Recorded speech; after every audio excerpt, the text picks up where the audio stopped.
For more than a century, almost every big power plant has shared the same basic trick: make heat, boil water, spin a turbine, and generate electricity. It works, but it is bulky, mechanical, and limited by the physics of steam. Now imagine a future reactor where the hottest, fastest particles do not wait around to boil water. Instead, we catch their motion directly as electricity.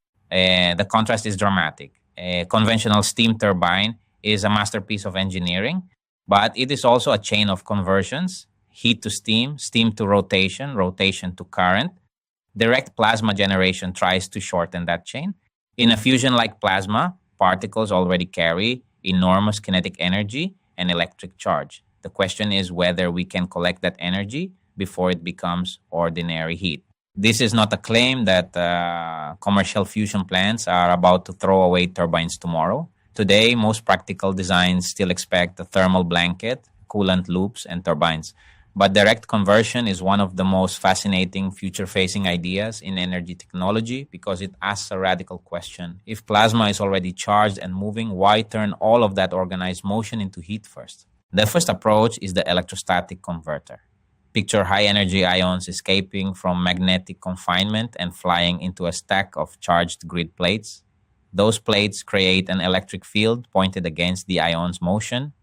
As the ions climb that electrical hill, they slow down. Their kinetic energy does not disappear. It is transferred into electrical potential, producing high voltage direct current. In the ideal version, this is like regenerative braking for fusion particles. Instead of dumping all their energy into a hot wall, the converter decelerates them in a controlled electric field. That means fewer heat exchangers, less boiling water, and fewer rotating components. The challenge is brutal precision. The particles have different energies, directions, and charges, and the grids must survive an extreme radiation environment. A second route treats plasma less like individual particles and more like a flowing, electrically conductive fluid. This is magnetohydrodynamic generation, usually shortened to MHD. The name sounds intimidating, but the core idea is simple. Push a conductive plasma through a strong magnetic field, and the moving charges inside it can be separated and collected as electrical power. Inside an MHD generator, superheated plasma blasts down a linear channel wrapped in powerful magnets. As charged particles move through the magnetic field, the Lorentz force nudges positive and negative charges in opposite directions.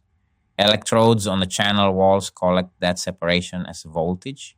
There is no spinning rotor in the plasma stream, just magnetic fields, electrodes, and a violent flow of charged matter. That absence of moving parts is why MHD looks so elegant on paper. A hot conductive flow becomes a kind of fluid dynamo, turning motion directly into electricity. But again, the engineering is severe. The channel walls face heat, erosion, radiation, and electrical stress all at once. For fusion systems, designers would also need to control impurities, plasma stability, and efficient coupling to the rest of the plant. So why chase this at all? Efficiency. A traditional steam cycle in a real power plant often lands around 40% efficiency, depending on temperatures and design.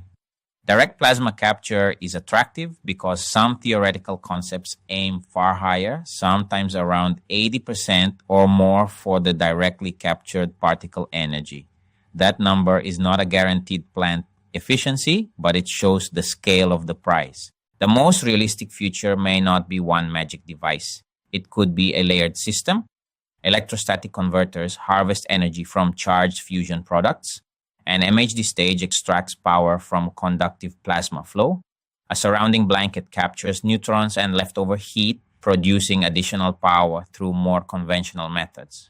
In that hybrid picture, every pathway is trying to waste less of the reactor's original particle energy. The important takeaway is not that steam is dead today.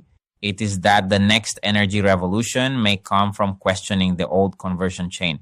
If fusion and advanced plasma systems mature, direct electricity generation could make reactors simpler, faster to respond, and potentially much more efficient. The science is real, the potential is huge, and the remaining engineering is exactly the kind of frontier that defines a technological age. If you enjoyed this look at plasma power, hit like, subscribe, and tell me in the comments which idea sounds more promising to you. electrostatic conversion, MHD generation, or a hybrid reactor that uses both. The future of energy may not just be about making hotter machines. It may be about learning to catch motion, charge, and light before they fade into heat,